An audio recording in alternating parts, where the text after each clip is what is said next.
Good morning বন্ধুরা, আজ হলো 4 ডিসেম্বর বৃহস্পতিবার। আজকের সকালের বিশেষ বিশেষ খবরগুলি হলো: তৎকাল টিকিটে নতুন নিয়ম, কাউন্টার বুকিংয়েও বাধ্যতামূলক ওটিপি যাচাই। তৎকাল টিকিট বুকিংয়ের নিয়মে ফের বড় পরিবর্তন আনছে ভারতীয় রেল। এবার থেকে রেলের কাউন্টার থেকে টিকিট কাটতে হলে লাগবে ওয়ান টাইম পাসওয়ার্ড ওটিপি। যাত্রীর দেওয়া ফোন নম্বরেই পাঠানো হবে ওই ওটিপি। সঠিক নম্বর দেখালেই ইস্যু হবে টিকিট। খুব শীঘ্রই দেশের প্রতিটি রিজার্ভেশন কাউন্টারে এই অত্যাধুনিক প্রযুক্তি চালু করা হবে। দীর্ঘদিন ধরে বেআইনি এজেন্ট ও জালিয়াতির অভিযোগে তৎকাল পরিষেবা নিয়ে প্রশ্ন উঠছিল। সেই সমস্যার সমাধানেই রেল কিছুদিন আগে আধার কার্ড বাধ্যতামূলক করেছিল। এবার আরও স্বচ্ছতা ও নিরাপত্তা নিশ্চিত করতে ওটিপি যাচাইয়ের ব্যবস্থা চালু হচ্ছে। ঠিক যেমন আর্থিক লেনদেনে ওটিপি ব্যবহার হয়, তৎকাল টিকিট বুকিংয়েও একইভাবে যাচাই করা হবে। রেলের দাবি, তৎকাল সুবিধার অপব্যবহার বন্ধ করা এবং প্রকৃত যাত্রীদের অধিকার নিশ্চিত করাই এই উদ্যোগের মূল লক্ষ্য। বুকিং প্রক্রিয়ায় স্বচ্ছতা, যাত্রীদের সুবিধা ও নিরাপত্তা বৃদ্ধিতে এটি একটি গুরুত্বপূর্ণ পদক্ষেপ। 17 নভেম্বর থেকে কয়েকটি নির্বাচিত স্টেশনে পরীক্ষামূলকভাবে এই নিয়ম চালু করা হয়। পাইলট প্রকল্পে দেখা গেছে, যাত্রীদের দেওয়া ফোন নম্বরের সঙ্গে সঙ্গে ওটিপি পাঠানো হয় এবং সঠিক নম্বর দিলেই তবেই টিকিট ইস্যু হয়। ইতিমধ্যেই দেশের 52টি ট্রেনে এই ব্যবস্থা সফলভাবে প্রয়োগ করা হয়েছে। রেলের মতে এর ফলে দালাল চক্র ও বেআইনি টিকিট বেচাকেনায় কার্যকরভাবে লাগাম টানা সম্ভব হবে। পরবর্তী খবরটি হল, স্বচ্ছ ও পরিচ্ছন্ন রেশন ব্যবস্থা নিশ্চিত করতে 2024-25 সালে দেশজুড়ে এক বিশাল পদক্ষেপ নিয়েছে কেন্দ্র সরকার। ভোক্তা বিষয়ক খাদ্য উপভোক্তা মন্ত্রকের দেওয়া তথ্য অনুযায়ী এই সময়ের মধ্যে প্রায় 2.25 কোটিরও বেশি রেশন কার্ড বাতিল করা হয়েছে। এই মেগা ভেরিফিকেশন অভিযান মূলত ভুয়ো এবং নিষ্ক্রিয় রেশন কার্ডগুলিকে চিহ্নিত করার লক্ষ্যেই চালানো হয়েছে। এদিন সংসদে এক প্রশ্নের উত্তরে মন্ত্রকের পক্ষ থেকে জানানো হয়, প্রধানমন্ত্রী গরিব কল্যাণ অন্ন যোজনা PMGKAY এর আওতায় থাকা মোট 8.51 কোটিরও বেশি রেশন গ্রাহকদের ডেটা যাচাই করা হয়েছিল। সেই যাচাই প্রক্রিয়ার পরই বিপুল সংখ্যক রেশন কার্ড বাতিল করা হয়।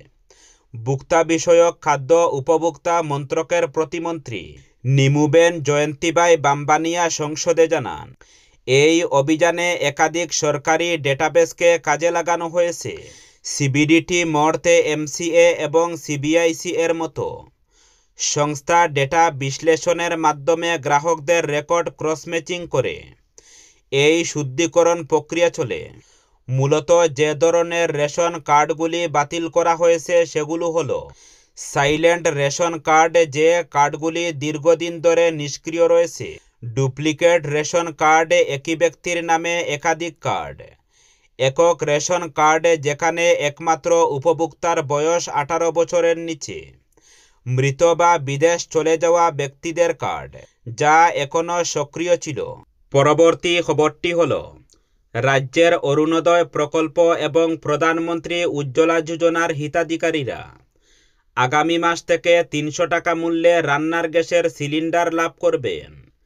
উল্লেখ্য, বর্তমানে প্রতিটি পরিবারের জন্য রান্নার গ্যাসের ভর্তুকিযুক্ত প্রতিটি সিলিন্ডার 850 টাকা করে। তবে প্রধানমন্ত্রী উজ্জ্বলা যোজনার অধীনে হিতাধিকারীরা বর্তমানে 300 টাকা করে অতিরিক্ত ভর্তুকি লাভ করার ফলে সিলিন্ডারের মূল্য 550 টাকা করে হয়। আগামী জানুয়ারি মাস থেকে হিতাধিকারীরা সরকারের পক্ষ থেকে আরও অতিরিক্ত 250 টাকা করে ভর্তুকি লাভ করার ফলে তারা 300 টাকা মূল্যে সিলিন্ডার লাভ করবে। পরবর্তী খবরটি হল, অসমের সিনেমা জগতে নজির গড়ল জুবিন গর্গ অভিনীত রই রই বিনালে। সর্বকালের সর্বাধিক উপার্জনের রেকর্ড গড়ল ছবিটি। রাজ্যের সংস্কৃতি জগতে রীতিমতো আলোড়ন সৃষ্টি করেছে। গত 31 অক্টোবর মুক্তি পেয়েছিল জুবিনের স্বপ্নের প্রজেক্ট। মাত্র 1 মাসেই ছবিটি উপার্জন করেছে 33.85 কোটি টাকা, যা সর্বকালের রেকর্ড রাজ্যের চলচ্চিত্র জগতে। পরবর্তী খবরটি হল, এবার ভুয়ো চিকিৎসকের হদিস মিলল শ্রীভূমি জেলায়। বুধবার কঙ্কন ভট্টাচার্য নামে এক ব্যক্তিকে ভুয়ো চিকিৎসার অভিযোগে আটক করল শ্রীভূমি পুলিশ। শিলচরের বাসিন্দা নিখিল দাসের দায়ের করা অভিযোগের ভিত্তিতেই অভিযুক্তকে গ্রেফতার করা হয়।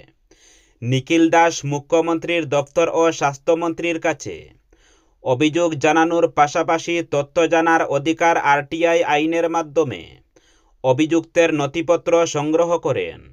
সেই নথিতে একাধিক অসঙ্গতি ধরা পড়ে। এরপর তিনি কাছাড় ও শ্রীভূমি জেলা যুগ্ম স্বাস্থ্য সঞ্চালক, দিশপুরের স্বাস্থ্য দফতরের মুখ্য কার্যালয় এবং পুলিশের গোয়েন্দা শাখাকে বিষয়টি অবগত করেন।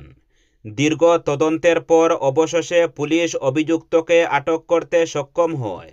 পুলিশ সূত্রে জানা গেছে, শ্রীভূমি জেলার লাতু বালিপাড়া এলাকায় দীর্ঘদিন ধরে চেম্বার খুলে চিকিৎসা পরিষেবা দিয়ে আসছিলেন কঙ্কন ভট্টাচার্য, কিন্তু তার কাছে কোনো বৈধ চিকিৎসা ডিগ্রি বা অনুমোদিত সনদপত্র ছিল না।